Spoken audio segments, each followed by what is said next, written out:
সেজদায় গিয়ে একটি আয়াত 10 বার পড়ে যা চাইবেন তাই পাবেন। আল্লাহ পাক রব্বুল আলামিন সকল দোয়াগুলো কবুল করে নেবেন। এই সেজদায় গিয়ে বিশেষ করে ফজর নামাজ, ফরজ নামাজের পরে সেখানে সেজদায় গিয়ে আপনি কোরআনের কোন আয়াত পড়তে পারবেন না। এই আয়াতগুলো আপনি পড়বেন নফল নামাজে, বিশেষ করে তাহাজ্জুদের সময়। এই সময় দোয়া করলে আল্লাহ তাআলা দোয়াটা কবুল করে থাকেন। ফরজ নামাজে সেজদায় গিয়ে কোনো আয়াত পড়া যায় না, এটা পড়া জায়েজও নাই। সুতরাং আপনি যদি সেজদায় আয়াত পড়তে চান তাহলে আপনি পড়বেন নফল নামাজে। নফল নামাজ অথবা তাহাজ্জুদের সময় আপনি নামাজ পড়তে পারেন। এটা সুন্নতও বলা যায়, নফলও বলা যায়। সুন্নতের নিয়ত করলে হবে, নফলের নিয়ত করলে হবে, কোনো সমস্যা নাই। আপনি তাহাজ্জুদের সময় দোয়া কবুল হয়। আল্লাহ পাক রব্বুল আলামিন এই তাহাজ্জুদের সময় রাতের শেষ অংশে প্রথম আসমানে আসেন।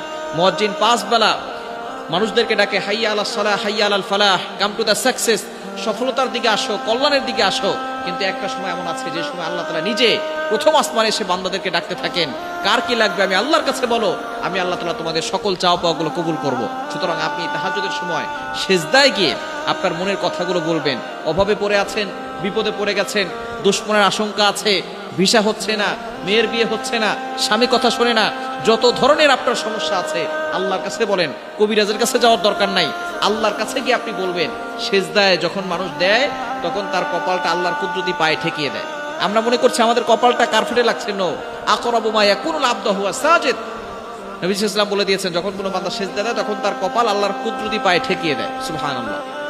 সুতরাং আপনি নফল নামাজে সেজদায় গিয়ে সুবহান রাব্বিয়াল আলা 3 বার বলবেন। এরপরে আপনি পবিত্র কোরআনুল কারীমের একটি আয়াতটি হচ্ছে 2 নম্বর পারার 10 নম্বর পৃষ্ঠার 11 নম্বর লাইন, সূরা বাকারার 201 নম্বর আয়াত। রব্বানা আতিনা ফিদ দুনিয়া হাসানা ওয়া ফিল আখিরাতি হাসানা ওয়া কিনা আযাবান নার। এই দোয়াটা আমরা সকলেই জানি। রব্বানা আতিনা ফিদ দুনিয়া হাসানা ওয়া ফিল আখিরাতি হাসানাতাও ওয়া কিনা আযাবান নার। আপনি দুনিয়া এবং আখিরাতের কল্যাণ চাচ্ছেন আল্লাহর কাছে।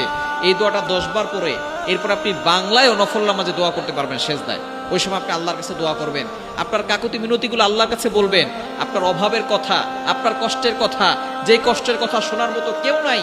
আপনি বিপদে পড়ে গেছেন, বিপদ থেকে উদ্ধার করার জন্য আপনার কোনো আত্মীয় স্বজন আপনার পাশে নাই। আপনি তখন সেজদায় গিয়ে আল্লাহর কাছে বলবেন। অবশ্যই আপনি যদি ইয়াকিনের সাথে চাইতে পারেন, আল্লাহ দেওয়ার জন্য প্রস্তুত। আমরা আল্লাহর কাছে চাইতে পারি না ঠিক মতো। আমরা শুধু বলি, হুজুর আমাদের দোয়া কবুল হয় না কেন? আপনি ঠিক মতো দোয়া করতে পারেন না, এই জন্য দোয়া কবুল হয় না। আপনি সঠিক সময় দোয়া করতে পারেন না, এই জন্য দোয়া কবুল হয় না।